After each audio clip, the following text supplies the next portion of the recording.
वर्ण साम्य रही क्रमान्वय बारंबार उच्चारित हेले ताले केमिति हेतिबो ना जो व्यंजन वर्णटा उच्चारित होइतबो सेटा क्रमानुसार थिबो माने कोन प्रथम पादरे जदि शेष रे रहिला ताले द्वितीय पादरे भी शेष रे थिबो किंबा प्रथम पादरे प्रथम रे थिले द्वितीय पादरे भी प्रथम रे थिबो किंबा प्रथम पादरे जदि मझिरे अछि द्वितीय पादरे भी हमर मझिरे रहिथिबो ताले देखिबा उदाहरणटा कोन देछि उदाहरण देखिबा उदाहरण देछि कांत रहित कांत प्राय होई कलापी कलाप अंगु पकाई केका छाड़ी हेले मौन व्रत कले हंस मान सरबेकत ताले एटा हमर रसकोल्लल दीनकृष्ण दासंकर लेखारु आसीछि देख कौन कहला उदाहरण बुझिबा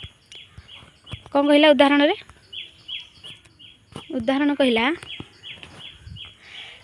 कांत रहित कांत प्राय होई कांत रहित कांत प्राय होई कलापी कलाप अंगु पकाई ताले देख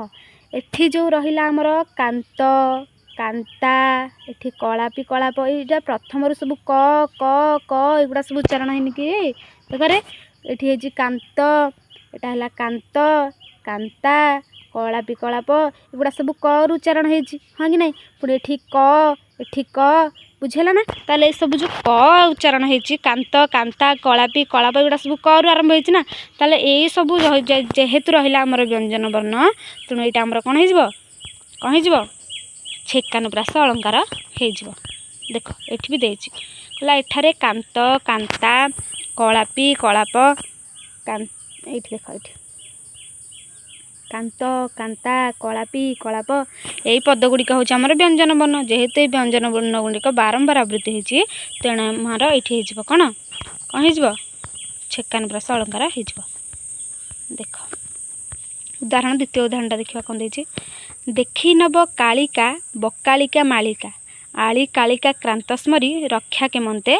करी करिबा मत करी गतिकी एमंत विचारी गो सहचरी देखी नब कालिका बकालिका मालिका आली कालिका कांत स्मरी रक्षा केमंते करी करिबा मत करी गतिक एमंत विचारी गो सहचरी लावण्यवती उपेन्द्र भंजंकर लेखा लावण्यवती आसी लेखाटा आमर उपेन्द्र भंजंकर लावण्यवती ताले देखिबा एटा केमिति आमर छेकानुप्रास अलंकार होउची ताले डेफिनेशन जो आमर रहिला छेकानुप्रासर कि बहु व्यंजन वर्ण साम्य रही कि आमर बारंबार उच्चारित होइथबो ताले क्रमान्वय पुणी उच्चारित होइथबो ताले हम देखिबा एटी क्रमान्वय हेइची ना कोन ताले देखो एटी कोन देइची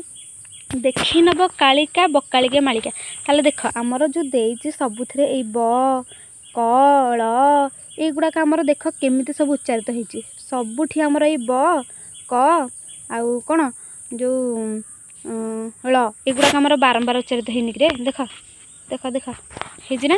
तेणु यही तक आमर कौन हो जेहेतु व्यंजन वर्ण गुड़िक आमर बारंबार उच्चारित होइछि तेणु आमर कौन हो यहाँ छेकानुप्रास अलंकार हो कहला एठारे ल ओ र क एपरी पर्यायक्रम उच्चारित होइछि बारंबार बारंबार बारंबार उच्चारित होइछि फल एटा कौन हो छेकानुप्रास अलंकार आमर हो बुझेला देन देखिया वृत्त्यानुप्रास अलंकार वृत्त्यानुप्रास अलंकार कौन से विषय में देखा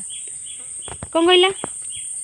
पर्यायक्रमे हेउ बा न हेउ जेबे गोटे व्यंजन वर्ण वाक्य मध्य बारंबार उच्चारित होइथिबो ताहाले आमे वृत्त्यानुप्रास अलंकार कहबा कौन कहला ना पर्यायक्रमे हेउ बा न हेउ जेते बेले कौन होइथिबो ना गोटे व्यंजन वर्ण वाक्य मध्य बारंबार उच्चारित होइथिबो हमर छेकानुप्रास कौन कहितला पर्यायानुक्रमे होइथिबो माने गोटे पर गोटे पर गोटे पर गोटे पर्याय अनुसार होइथिबो किंतु व्यंजन वर्ण थिबो ताले एठी कौन कहला एठी कौन कहि पर्यायक्रमे हेउ बा न हेउ से जोठी भी थाउ किंतु व्यंजन वर्ण कौन होइथिबो बारंबार हमर उच्चारित होइथिबो ताले देख उदाहरण कौन कहला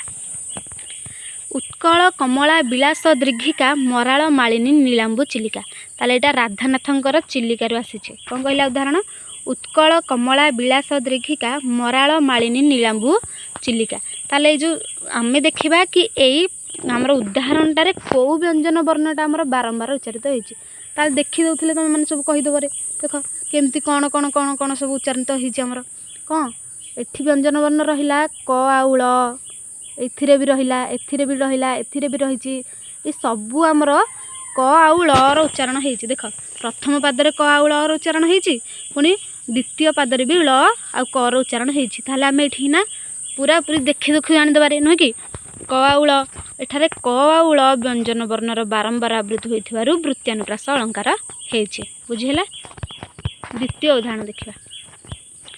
ମଙ୍ଗଳେ ଅଇଲା ଉଷା ବିକଚ ରାଜୀବ ଦୃଷା ଜାନକୀ ଦର୍ଶନ ତୃଷା ହୃଦୟ ବହି କରପଲ୍ଲ ବେନିହର ମୁକ୍ତ ଧରି ଉପହାର ସତୀଙ୍କ ବାସ ବାହାର ପ୍ରାଙ୍ଗଣେ ରହି କଳକଣ୍ଠ କଣ୍ଠେ କହିଲା ଦର୍ଶନ ଦିଅ ସତୀ ରାତି ପାହିଲା ଗଙ୍ଗାଧର ମେହେରଙ୍କର ତପସ୍ୱିନୀରୁ ଆସିଛି। ତାହେଲେ ଏଠି ଆମେ ଦେଖିବା କ'ଣ କ'ଣ ସବୁ ବାରମ୍ବାର ଉଚ୍ଚାରିତ ହେଇଛି। ଦେଖ କ'ଣ କ'ଣ ସବୁ ବାରମ୍ବାର ଉଚ୍ଚାରିତ ହେଇଛି। ଦେଖ ସ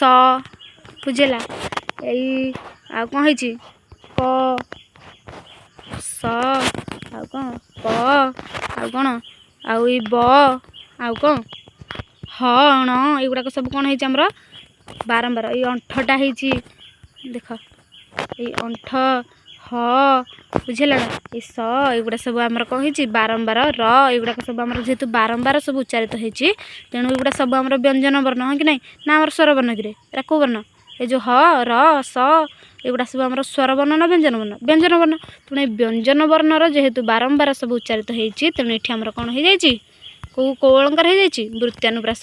ଅଳଙ୍କାର ହେଇଯାଇଛି। ଏଠାରେ ସ ର ଅଣ୍ଠ ଆଉ କ'ଣ ହ ତ ଏଇଗୁଡ଼ାକ ବାରମ୍ବାର ଯେହେତୁ ଆବୃତ୍ତି ହେଇଛି ତେଣୁ ଏଠାରେ ଆମର କ'ଣ ହେଇଗଲା ନା ବୃତ୍ୟାନୁପ୍ରାସ ଅଳଙ୍କାର ହେଇଗଲା। ଦେନ୍ ଆମେ ଦେଖିବା ଶ୍ରୁତ୍ୟାନୁପ୍ରାସ ଅଳଙ୍କାର। ଶ୍ରୁତ୍ୟାନୁପ୍ରାସ ଅଳଙ୍କାର କ'ଣ କହିଲା ସାଧାରଣତଃ କଣ୍ଠ ତାଳୁ ମୂର୍ଦ୍ଧା ଦନ୍ତ ଓଷ୍ଠ ପ୍ରଭୃତି ମଧ୍ୟରୁ ଯେକୌଣସି ସ୍ଥାନରୁ ଉଚ୍ଚାରିତ ବ୍ୟଞ୍ଜନ ବର୍ଣ୍ଣମାନଙ୍କର ଆବୃତ୍ତିକୁ ଶ୍ରୁତ୍ୟାନୁପ୍ରାସ ଅଳଙ୍କାର କୁହାଯାଏ। ଏହା ଶ୍ରୁତିବ୍ୟ ହେତୁ ଏହାର ନାମ ଶ୍ରୁତ୍ୟାନୁପ୍ରାସ। ଆଚ୍ଛା ଦେଖ କ'ଣ କହିଲା ବୁଝିବା। ଶ୍ରୁତ୍ୟାନୁପ୍ରାସ ଶ୍ରୁତ୍ୟାନୁପ୍ରାସରୁ କ'ଣ ବୁଝ ଶ୍ରୁତ୍ୟ ଶ୍ରୁତ୍ୟ ମାନେ କ'ଣ ଶୁଣିବାକୁ ସୁନ୍ଦର ବା ଶୁଣିବାକୁ ମଧୁର ଶ୍ରୁତ୍ୟ। ତାହେଲେ ଶ୍ରୁତ୍ୟାନୁପ୍ରାସଟା କ'ଣ କହିଲା ନା ସାଧାରଣତଃ କଣ୍ଠ ତାଳୁ ମୂର୍ଦ୍ଧା ଦନ୍ତ ଓଷ୍ଠ ଏଇ ଯେଉଁ ପାଞ୍ଚଟା ଆଗ ରହିଲା ଏଇଠୁ ଯଦି ଗୋଟିଏ ବ୍ୟଞ୍ଜନ ବର୍ଣ୍ଣ ଉଚ୍ଚାରିତ ହେଉଥିବ ଆଉ ତାକୁ ଶୁଣିବାକୁ କ'ଣ ହେଉଥିବ ସୁନ୍ଦର ଲାଗୁଥିବ ସେଇଟା ଆମର କ'ଣ ହେବ ନା ଶ୍ରୁତ୍ୟାନୁପ୍ରାସ ଅଳଙ୍କାର ହେଇଯିବ। ବୁଝିଲା ଉଦାହରଣ କ'ଣ ଦେଇଛି ଦେଖ ପର ପରଜାଙ୍କ ବିତ ହରିଲେ ବଳେ ସୁର ସୁରେଦ୍ରେଶ ତାସ ବିରସ ହେଲେ। ତାହେଲେ ଏଇ ଯେଉଁ ବିଦଗ୍ଧ ଚିନ୍ତାମଣି ଅଭିମନ୍ୟୁ ସାମନ୍ତ ସିଂହାର କ'ଣ ପର ପରଜାଙ୍କ ବିତ ହରିଲେ ବଳେ ସୁର ସୁରଦ୍ବେଷ ତ୍ରାସ ବିରସ ହେଲେ। ତାହେଲେ ପ୍ରଥମ ପାଦରେ ଯେଉଁ ବ୍ୟବହୃତ ହେଇଛି ଆମର ଏଇଟା କ'ଣ ପ ଆଉ ବ ପ ବ ତାହେଲେ ଏଇ ପ ଆଉ ବକୁ ଉଚ୍ଚାରଣ କର ପ ଆଉ ବ ଏଇ ବ ଏଗୁଡ଼ାକୁ ଉଚ୍ଚାରଣ କଲେ କେଉଁଠୁ ଉଚ୍ଚାରଣ ହେଉଛି ପ ବ ଏରା ସବୁ ଓଠକୁ ବାଡ଼େଇ ହେଇକି ହେଉନି କିରେ ଏଠି ପ ବ ଏ ଦୁଇଟାକ ଆମର ଓଷ୍ଠ୍ୟ ବ୍ୟଞ୍ଜନ ବର୍ଣ୍ଣ ହେଇଗଲା ହଁ କି ନାହିଁ। ତାହେଲେ ଏଇ ଯେଉଁ ସେକେଣ୍ଡ ଲାଇନ୍ରେ ଆମର ରହିଲା ସ ସ ସ ସ ସ କେଉଁଠୁ ଉଚ୍ଚାରଣ ହେଉଛି ସ ସ କେଉଁଠୁ ହେଉଛି ଦନ୍ତ୍ୟ ସ ବାଡ଼େଇ ହେଇକି ହେଉନି କିରେ ସ ତାହେଲେ ଏଇ ସ ଗୁଡ଼ାକ